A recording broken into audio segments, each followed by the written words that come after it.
Hello, this is Bill Quick. I welcome you to this special episode that is named Legacy of Faith. I'm here at the beautiful Ariel Foundation Park here in Mount Vernon, Ohio, where I'll deliver this message. I hope you will stay, watch it, and that it'll be inspirational to you.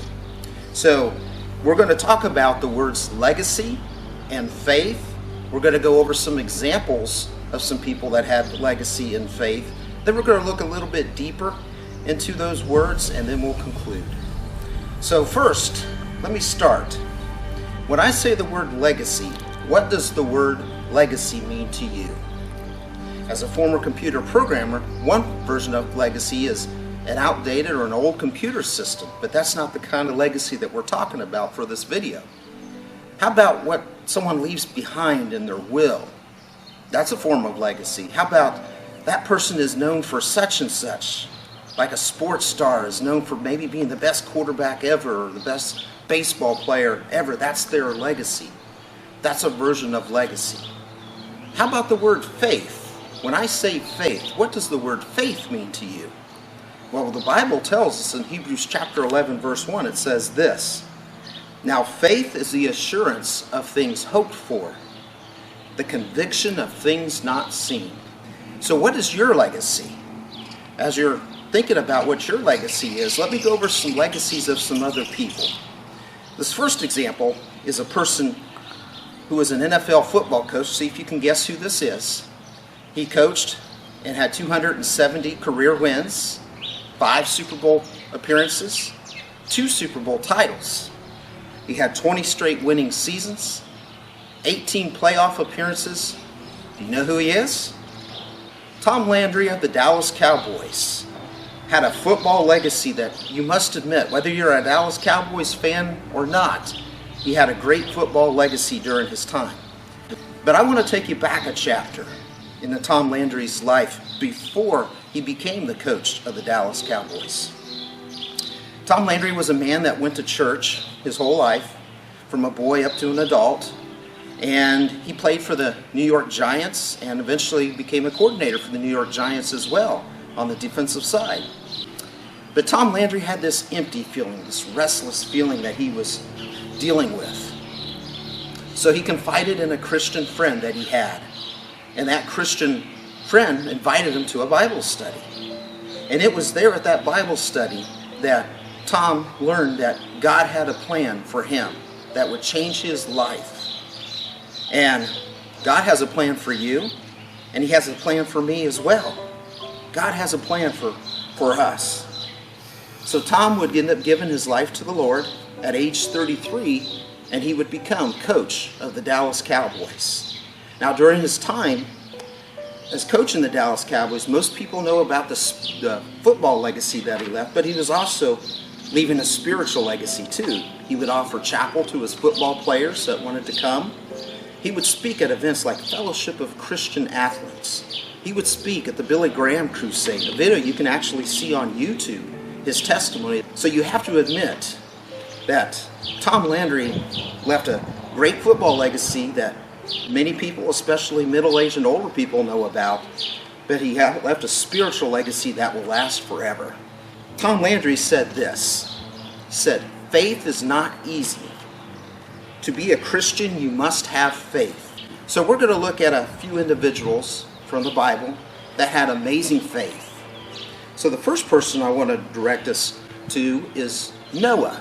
Many people have heard of Noah. They realize that Noah lived during a time of wickedness, and that God had told Noah that he was going to send a flood to go overcome the whole earth, and that the only people that would be saved would be those on the ark, the 8 people on the ark, Noah and his family, and then the animals that were brought upon the ark as well.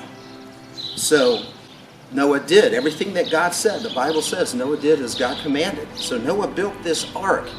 Now the thing that takes a lot of faith from Noah's perspective is look at the number of years it took to build this ark. It took decades to build this ark. So it took faith to build an ark and believe what God was telling him, that the world was going to be flooded and destroyed.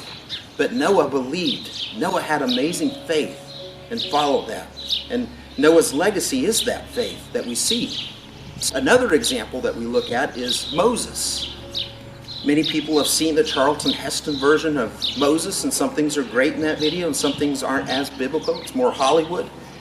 Moses was born into a cruel land, in the Egyptian land, as far as the Israelites were concerned. Pharaoh had issued an edict saying that he wanted the male children, the young male children, to be murdered, to be killed. So what did Moses' parents do? They had Moses put into a basket, and then he would go down the river, followed by his sister, and Pharaoh's daughter would see Moses and would basically rescue Moses from the sentence of death. So Moses grew up, and he was in Egypt for 40 years. Moses would go outside, and this is as an Egyptian, and then he would see an Egyptian mistreating an Israelite. So Moses killed that Egyptian. That would change Moses' life. From the life of luxury he would have lived as an Egyptian, now all of a sudden he was fleeing for his life, because the Bible tells us Pharaoh wanted to have Moses killed for that. So Moses would flee. He would go into the land of Midian. He would marry there. He would have a couple children there. But then Moses' legacy was about to change again, and he was in this land for 40 years. Moses would look up on a mountain and he would see a fire that wasn't going out. He would see a bush that was not being burned, and it would catch his attention. So he would go up the mountain, and God would tell him, "You are standing on holy ground." But God would also give Moses a message saying, "Go tell Pharaoh, let my people go." So Moses would go back to Egypt with his brother Aaron, and he would tell Pharaoh that, "Go, let my people go." And Pharaoh would not listen for many times, and then eventually the last plague, where the firstborn of the Egyptians died, Pharaoh said, "Take your people and get out of here and take what you want." So Pharaoh let Moses and the people of Israel go. Now here's where faith comes into play on that. Imagine being Moses. Moses is standing before the most powerful person in the world, the person that has the power to execute him.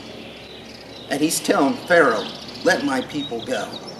Now this wasn't no small amount of people. The Bible tells us there were 600,000 men that left Egypt, Israelites that left Egypt. That's just the men. That doesn't count the women and children. So we're likely talking between 1.5 to 2 million people that were leaving Egypt. But Moses' faith went beyond this. He was told to go to the Red Sea. Moses did. He led the Israelites to the Red Sea, and then he had the Red Sea all behind him. And Pharaoh's army was coming. They were coming to kill the Israelites. Pharaoh had a change of heart again. So the people said, "Well, why did you bring us here to die?" And Moses said, "Stand still and see the salvation of the Lord." The waters would part. Moses and the Israelites would march across the Red Sea on dry ground. And then the Egyptians, they would try to follow. But when the Egyptians followed, the water overtook them and drowned them all, as the Bible says. What faith, what amazing faith, and what a legacy by Moses. The next example I want to take you to is in the New Testament. It's the woman with blood. And she had blood issues for years, but she had the faith. If I could only touch the hem of Jesus' garment, I will be saved. I will be saved. And so what did the woman do?